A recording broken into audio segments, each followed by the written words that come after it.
All right, ladies and gentlemen, this is our first Commlink in a little bit, probably about a month.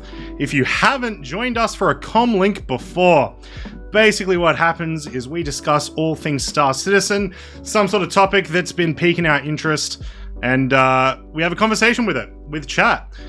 So yeah, this is our weekly podcast. So first off, grab yourself a drink. I myself have some fantastic passion mango soda that I've made out of passion mango cordial and soda.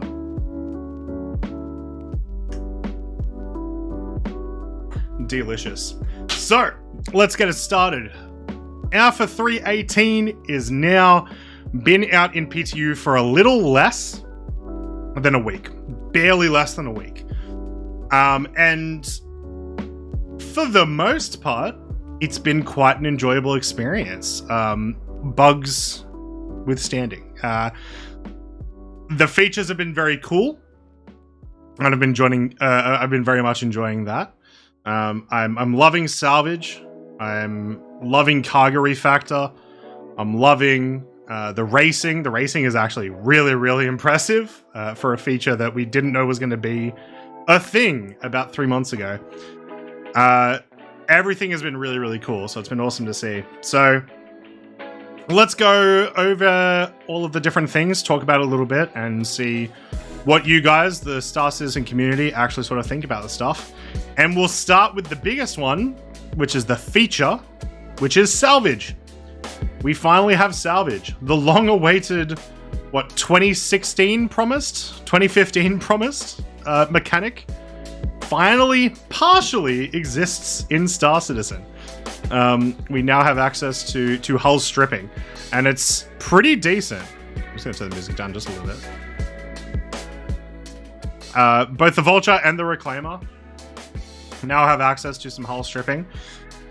The mechanics are, I think, interesting, but also simple enough that it's not insane, if you know what I mean. Like, it's not really, really hard to get into or anything like that. It's profitable enough, in my opinion. It doesn't need to be crazy profitable to be playable. It just needs to be solid. It just needs to get you to pass the time while also making some UAC. Because as we know, with industrial players of Star Citizen, the vast majority of them, their only incentive to do any of these sort of things usually is profit. So I think they've done an okay job there, but I also think it's likely that salvage will end up getting nerfed in terms of spawns. Right now, there are far too many wrecks spawning in a bunch of different locations.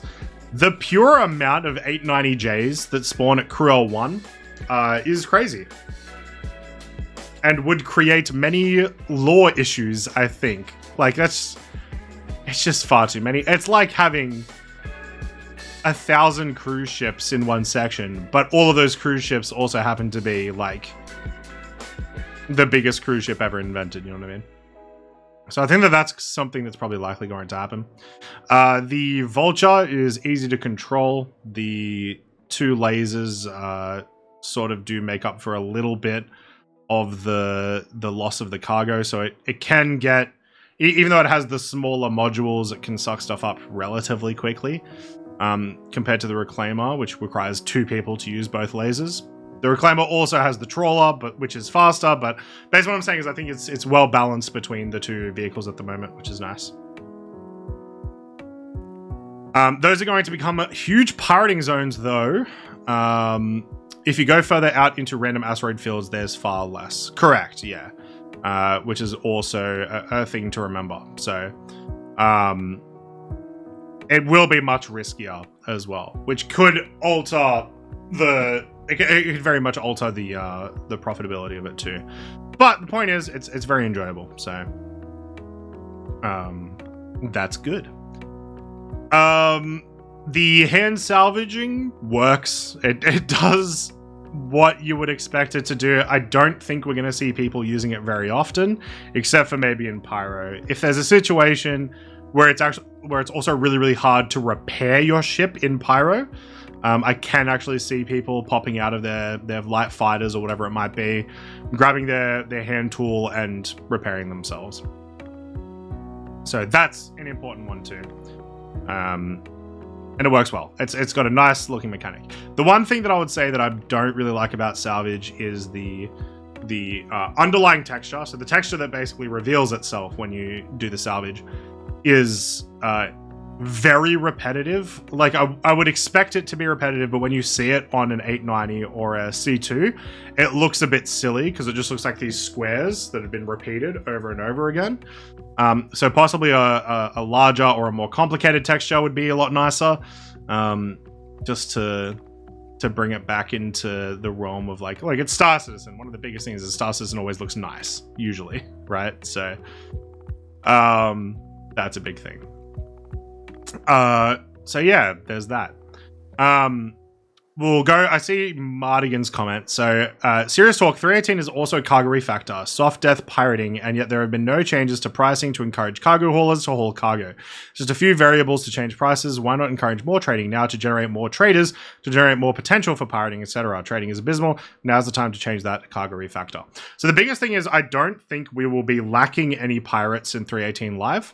I don't think that'll be the case at all. I think there'll be tons. Because I honestly think the majority of them are going to be pirating salvage. So there will be more pirates out in the verse regardless. In 318. Their answer to the why didn't you change anything about trading is, well, they're going to have to do that again in future anyway.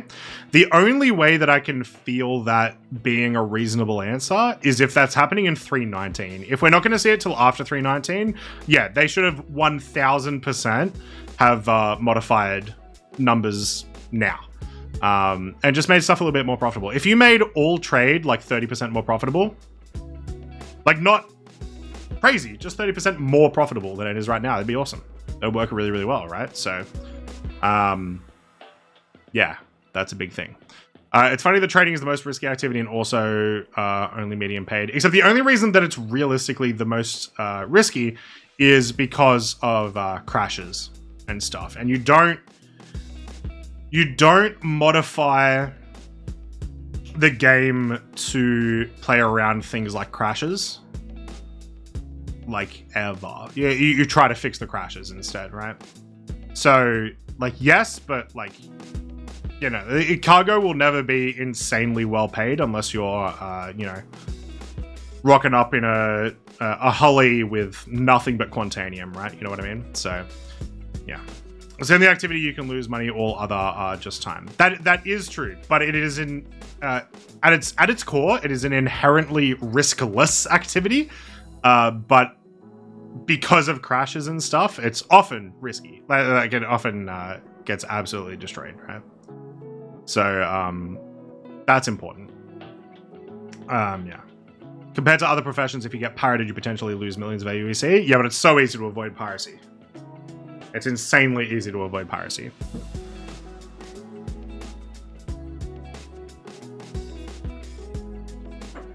Yeah, when you get it, it's incredibly risky. I understand, but realistically, I'm not saying it's not risky. I'm just saying the most of the risk from that comes from bugs.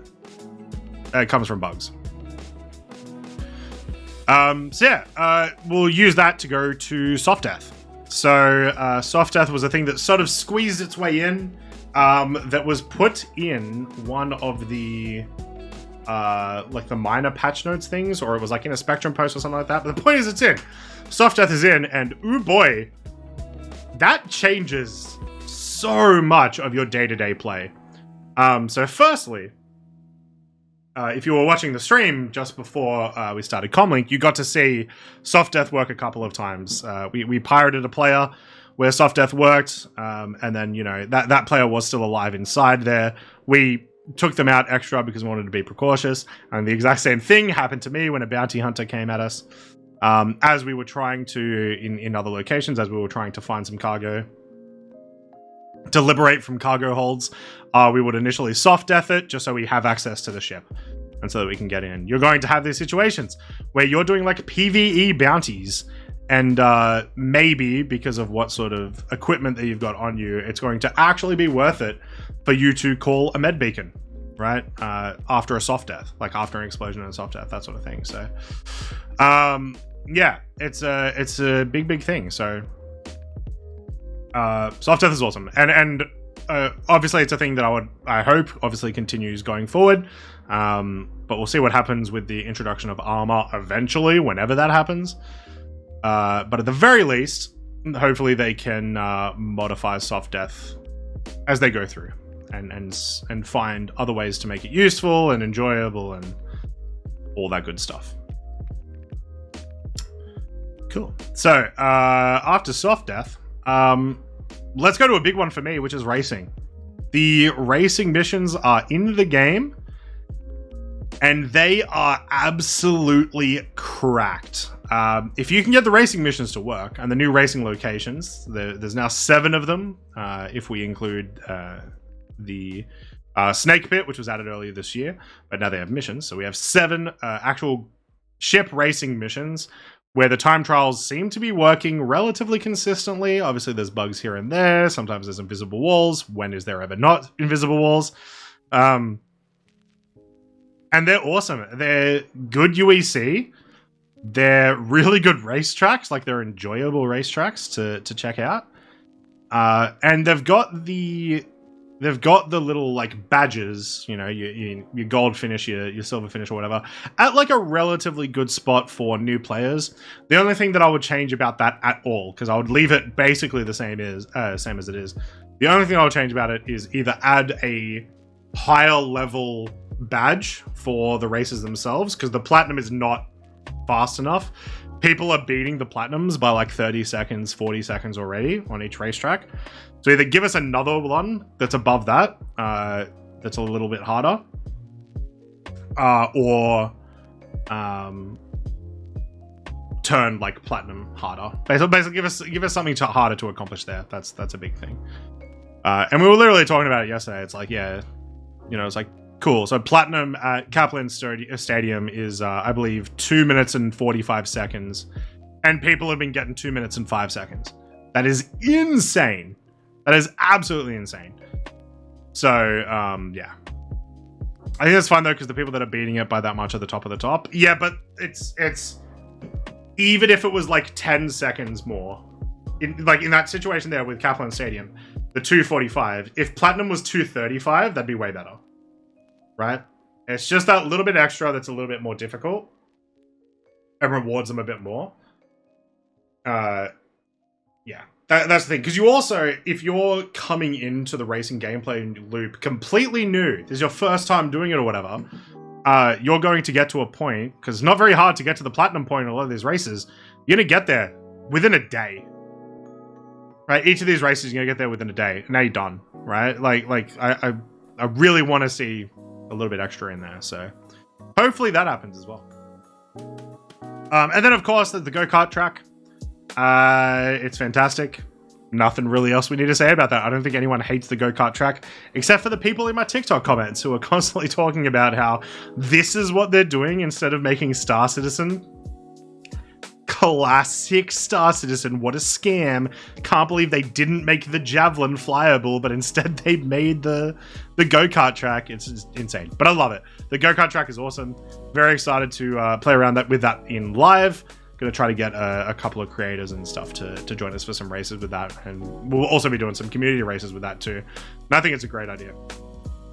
They had toyed around with the ideas previously of they think they want to also make some like Nerf gun locations in those sort of places, as well as like paintball, that sort of thing. So basically things that we can do that aren't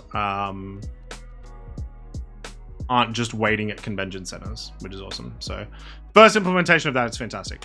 Big fan. So that's that. What's up, Mario? How you doing? Thanks for the raid. I should play Deep Rock Galactic. Welcome to every Wednesday stream that we've done for the last month.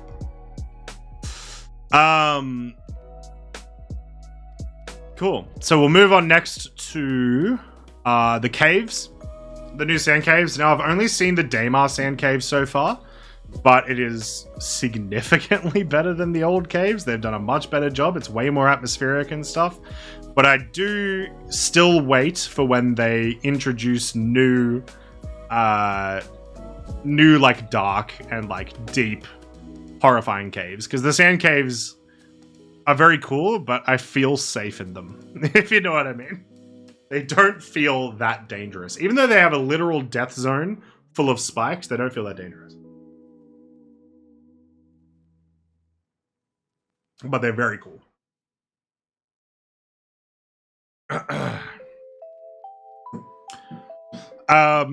So yeah, that's sand caves. Can't wait to see what they do with the frost caves and stuff that they were mentioning earlier this year.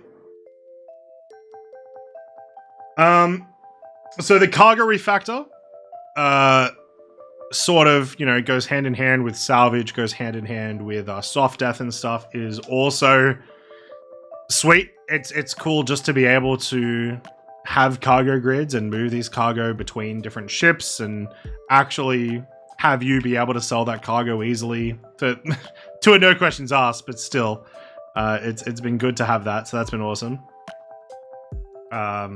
Obviously, it is an incredibly basic version of cargo refactor, and hopefully it'll become a little bit better as we go along when we get the larger boxes, you know, when we get into situations where all that a ship is dropping is 32 SCU crates, and the only way that you're going to be able to transport those is by putting them in, like, maybe your Hercules or putting them on your own Hull C.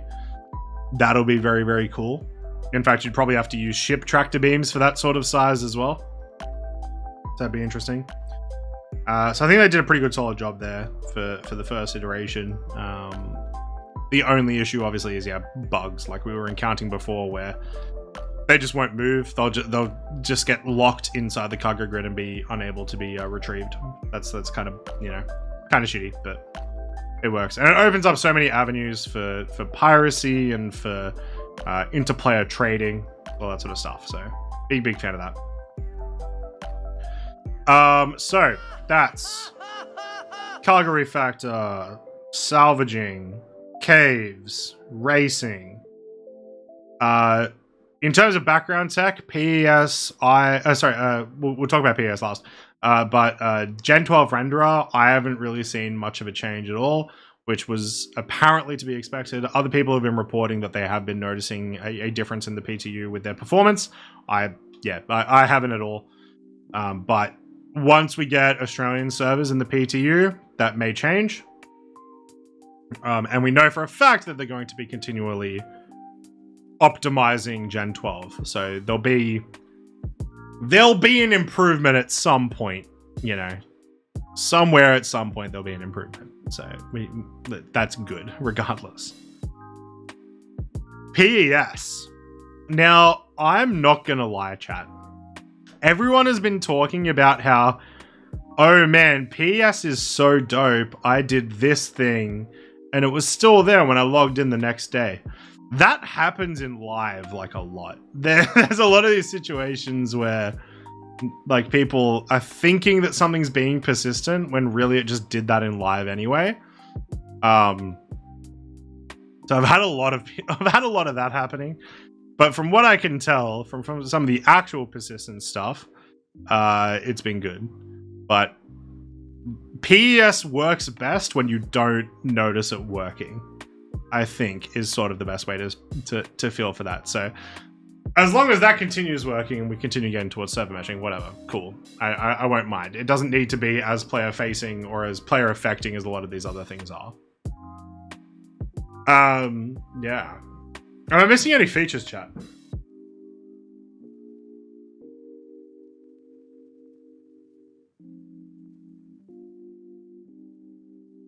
SC works best when you don't play? True. Actually accurate. Did I mention temporary crafting? I haven't, because it's not in the patch yet. So, it doesn't really make sense for our first impressions. But there was, yeah, if you guys don't know. Oh, Korea, thank you. Yeah, there was a mention in a Spectrum post about how we will be able to, as a temporary solution, we're going to be able to craft a couple of things out of RMC from salvage. We're going to be able to create some multi-tools and stuff like that. But it's more of a convenience thing than it is an actual gameplay feature. But it is also the first like crafting that's ever existed in Star Citizen. So it's still something to be kind of excited about. We get to make stuff for the first time, you know what I mean? That's kind of cool. So yeah, hopefully they'll get to learn some stuff from it. It'll be awesome. Yeah, security point career reactivation. So that was actually one of the first things we did in the PTU because I was really excited to check it out. And I think they've done an amazing job. Take away all the stuff people were complaining about crime stat going to be an issue, which I am going to talk about in a second. The location is awesome. The reskinning is awesome. They did a really good job with the Crusader Guard armor and the boss armor. They did a good job at, you know, like they only really had to reskin it once again, but like they did a good job at making it an actual like decent FPS location. So yeah, I think they've done an amazing job there. I'm very, very excited for that to be put into the game, especially with the whole, you know, taking like stealing and selling drugs and stuff. Although we haven't managed to get to that section yet. We haven't managed to get the data pad to actually work. I wonder how much testing is done by the dev QA team. Does not seem like a lot. Game is broken in obvious places. I mean, elevator's been broken for so long, still not fixed. Xbera, are you new to Star Citizen? Or new to games in general? They do a lot of testing, and then a lot of things change when all of a sudden, instead of 100 testers, you have like 10,000. Lots of things happen. Very important to know that. So yeah. Very, very cool. And then prison. Prison got changed a little bit as well. So we now have a bad boy prison mission inside the prison. Rudo contacts you and tells you to go get a hacking chip and get out of there. And that's awesome. Very, very, very, very cool. I like that. One change that was not really talked about is because we now have the contraband system where you can take loot from inside the caves, hand it in, and reduce your merits. They actually reduce the amount of merits that you get from the like good boy missions. It's now 2,000 to 5,000 rather than 5,000 to 15,000. So you have to do a lot more of a couple of different things now to get out of prison. You'll probably still spend the same amount of time in there as you did previously, but it's not just accept mission, run down to depth 12, you're done. That's not a thing anymore. So that's good. And I'm a big fan of that for a lot of reasons because prison gets boring.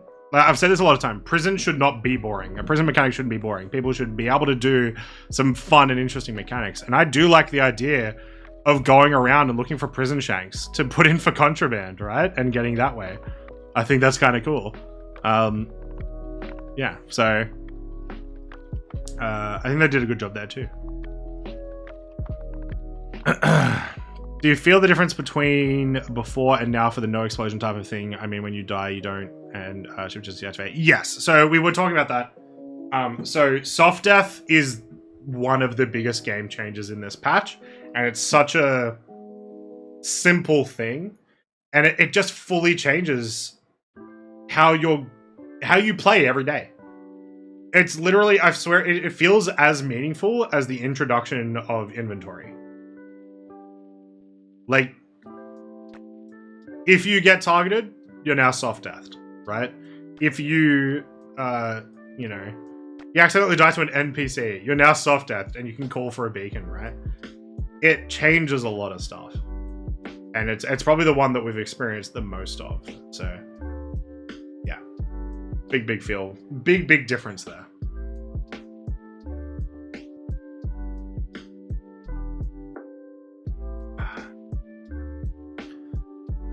So yeah, I think that's it. The Vulture itself is very cool. It's the only new vehicle for this patch. It does a really good job. Do you still have access to the ship inventory when you soft died? I haven't tested that back, Ghost, but your cargo grid stuff is able to be moved afterwards. But I don't know I haven't tried to access ship inventory when you soft died. When you fully die, your ship inventory becomes a box though, so there's that. Yeah, sorry. So, sort of on the case of SPK, so there was always a lot of people talking about issues that they had in regards to, you know, now this is the only place that you can hack away your crime stat. So a couple of things. Firstly, they made it so if you have CS1 or 2, you can just pay the fine away. I have not had a situation where I have had higher than a CS2 so far in the PTU, where I've had higher than a CS2 and thought I didn't deserve it. So I think that's firstly a very, very important thing, because a lot of people were talking about, well, it'll be so easy to get a CS3 with bugs. Have not encountered that at all. So if you're getting crime stat from bugs, that's fine. That is not an issue. Also, SPK is a lot of fun. Like, if you used to be a person who was like, I want to hack away from players, I don't want to do PvP, you still can do that at SPK. You can do it pretty quickly.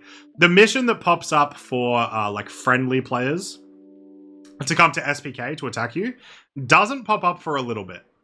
And you definitely have time to hack away your crime stat, as long as you're not like full bear CS5 before those people arrive. And even when they do, it's obvious when they arrive, and you have ways to set up. They've even got little spots for you to hide at SPK and like do shit. I really, really enjoy that. Plus, like I said, by making prison more of an enjoyable experience, that's good too. Like the removal of the other locations, yeah, that might mean you're going to prison more often, but now you've actually got more shit to do there. Including an amazing way to escape. A really, really fun way to escape. So, yeah. If you are still a anti-SPK naysayer, I say give it a go. Give it a shot. And see how you feel about it after you experience it. Yeah. I did try the new missions in Norris and Backos. They're just... The new missions in Norris and the new platform missions, I'm happy that they're there, but it's not really anything. It's just, hey, this level now has its spawn closets activated, kill this one target. It's nothing special, really. But it's obviously good use of locations. Because otherwise, it's only ever going to be used during Siege. So yeah, chat, what have you enjoyed or hated in 3.18? Gives use to the platforms outside of Siege, which is always good. Exactly, yeah. It's fair to say if you go off CS1 and 2, you shouldn't be surprised about a 3 if you keep doing what you're doing. Yeah. And it's... Yeah, like, if you really, really don't want to go to SPK and you get a CS2, just pay off your fine. Just don't commit more crimes. And then it's not an issue. I mean, I was sort of always against that anyway. Just like, people talked a lot of times about like, oh, I wanted to go to Hurston so that I could avoid a lot of the PvP at SPK. But honestly, I swear people more often spent time doing the SPKs, doing Hurston stuff. Salvage's awesome, yeah. I'm not saying SPK is a bad thing. It's just, it's only a singular location. Should be like 2 at minimum. They're going the right direction. Just needs a bit more fleshing out. I disagree. After now having played SPK, I disagree. It should be 1 location within a system. It should be that location because it's awesome. And there's now so many different branches of things that you can do that I think it is fantastic. Have you personally played the prison escape mission? If so, what day? I'd like to watch the VOD. We tried it out, Luke. Unfortunately, the prison caves kept murdering us for no reason. We were walking and they would murder us. I think we tried it 5 times and we died in the caves to nothing. Like, we hadn't jumped, we hadn't moved or anything. We just died 5 times. So I haven't tried it since then. I'll have to do it again. What's up, Brian? I put my favorite 318 bug on Discord. Please contribute to it. Well, now I have to have a quick squeeze. God damn it, Amos. Oh yeah, Whistler's Crypt is so sick. That is an absolutely amazing location. The only thing I hate about it is that I can't go there more for cool things. The fact that the missions there are like the copy-paste missions that we've had for a while is really disappointing because it is an amazing location.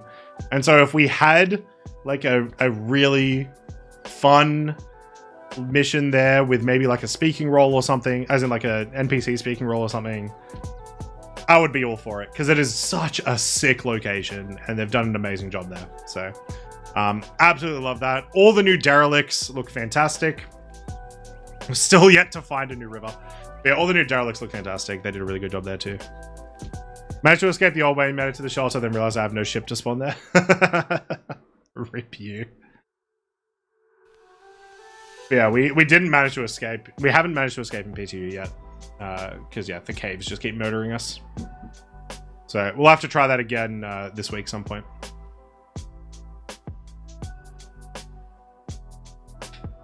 Yeah. It's been pretty cool. It's been very, very cool. It's gonna be very excited. The small changes, like the change of Orison's like quantum ceiling, is obviously just fantastic because it's great for players because now people want to actually go to Orison, which never happened before. So that's always good. Yeah, great quality of life change there.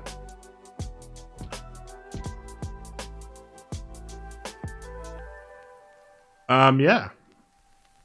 I think that's all of the features. So unless there's like, you know, something. Still excited to play both as a pirate and bounty hunter, that's for sure, yeah. I was skeptical as to whether, like before 318, I was skeptical as to whether bounty hunting was actually going to increase at all. But with the amount of people that want to do salvage and how profitable salvage can be for a pirate, it does seem like it's going to be a lot more, which also means bounty hunting is going to be going up, like player bounty hunting, so that's great. That's fantastic. More of that that's actually integrated into the game correctly. Obviously, there's also going to be a lot more salt over the next couple of months. I mean, we did some legitimate piracy earlier today, and that happened, so, you know. Dizzy usually just completely close out of the game. Otherwise, you might have to do a reset. What about pepper? Oh, there's lots of pepper in this patch. Lots of pepper.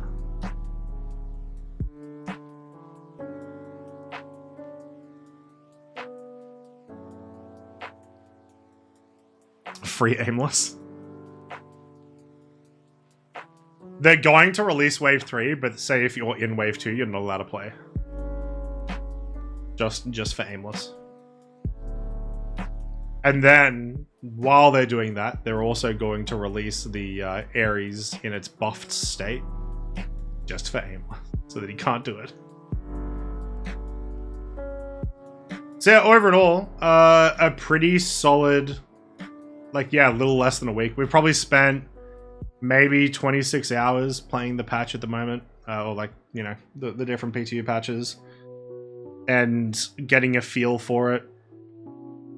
And it really does feel like, at least since I started playing, it does feel like the biggest patch the game's ever had. And I started playing end of 2019. Like, I don't think such a fundamental change in how people are playing the game has ever happened since before I started playing. I don't think inventory made this much difference. I don't think medical made this much difference. Maybe together they did, but it's just so big. Do I think we're getting a player cap increase? Probably not right this second. Maybe next year at some point. We'll see.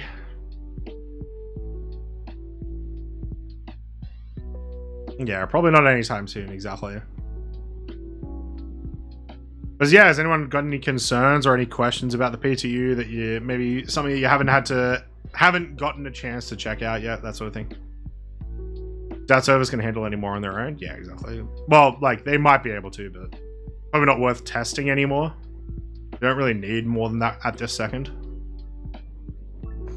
Yeah, exactly, Sandig.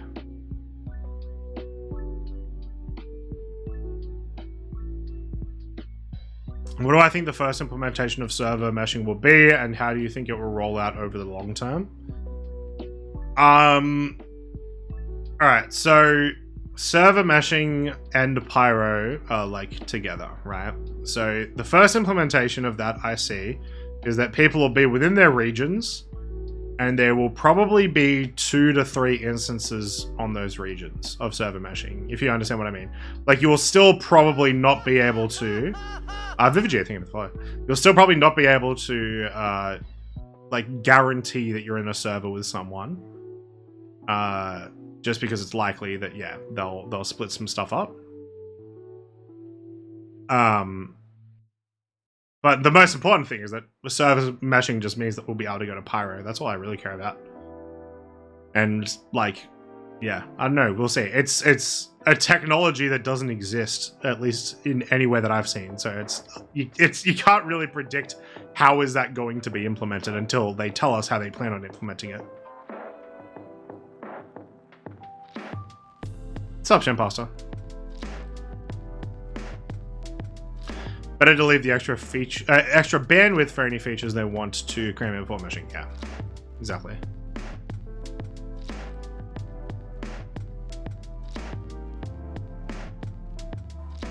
But yeah, the server increase this year was obviously a huge deal, and so it was good to see that. And we're still sort of experiencing that on the PTU. You know, we're getting like 75, 85 people servers, sometimes 100-person servers. And it makes a difference. It makes a big difference. But then when you split those 100 people between 2 systems, obviously it gets a bit more lonely again. So presumably with server meshing, it'll feel different. Each time I've tried to join you, there've been 100+ servers, yeah.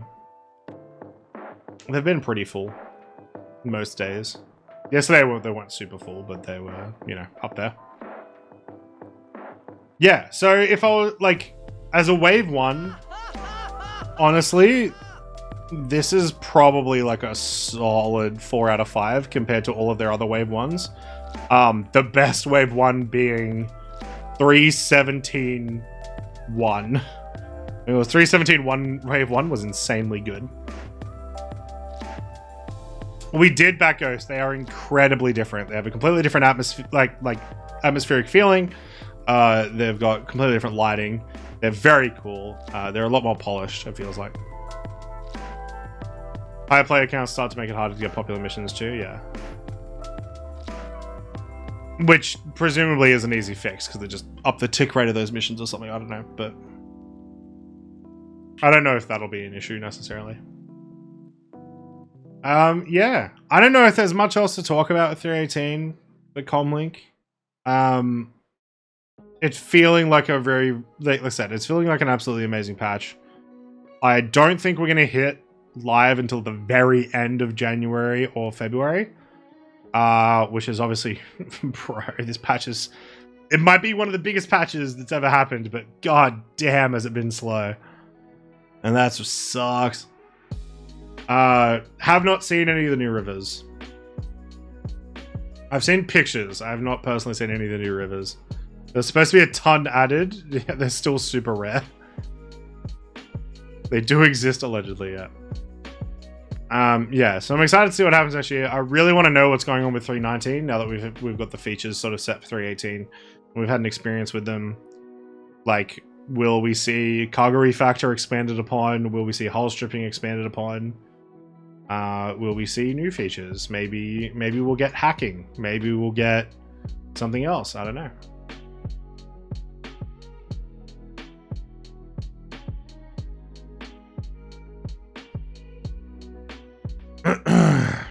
Yeah, exactly, Senzaku. There's just, like, we've been waiting so long for 318 and all the stuff about 318 that now it's like, well, what's next? You know? Because we've known about the stuff that was going to be in 318 for most of this year. And 319 presumably is just going to be a 3 to 4 month patch, depending on how much they use the, what do you call it? how much they use how much they update like server meshing or whatever. Like they might do some more PES stuff with 3.19. February 8th is the next roadmap update, if I recall correctly. Really? That seems very far away. As in, like, usually... Really? February 8th? Bro, that's rough. Aren't they back in on, like, the 7th or something of Jan? Why do they need a month? Jake's on holiday? Oh, it's all Jake's fault. Bloody Jake. Can't even make a roadmap roundup. Cringe. Get me to do it. Because we didn't get a... Did we get a monthly report this month? I don't think we did, right? So presumably we'll get a November, December, monthly report.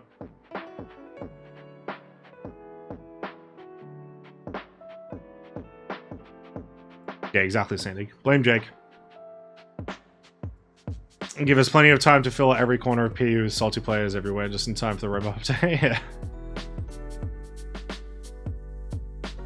Yeah. Cool. That's about it. That's about it for Commlink this week. So yeah. Hopefully we'll see some more 3.18 stuff. Obviously we're going to be playing the PTU practically non-stop until it goes to live. Then we'll be playing live. Yeah. If you're watching this on YouTube, make sure to subscribe, and if you want to come watch these Commlinks live and also contribute to the conversation over here, then you can come follow me at twitch.tv/Cronsley. We do this every Monday, or when I can figure out some sort of topic for said Monday. So I have no idea what the hell we're talking about next Monday. Yeah, hit the bell notification, all that sort of stuff, hang out. And if you don't like the video, don't like the video. Make you dislike it. Otherwise, I'm going to keep making the videos. And then it's your fault. If you don't like these and you don't dislike them, it's your fault. And the Star Citizen community gets worse because of you. So thank you. Thank you for watching Commlink for today, and have a good one.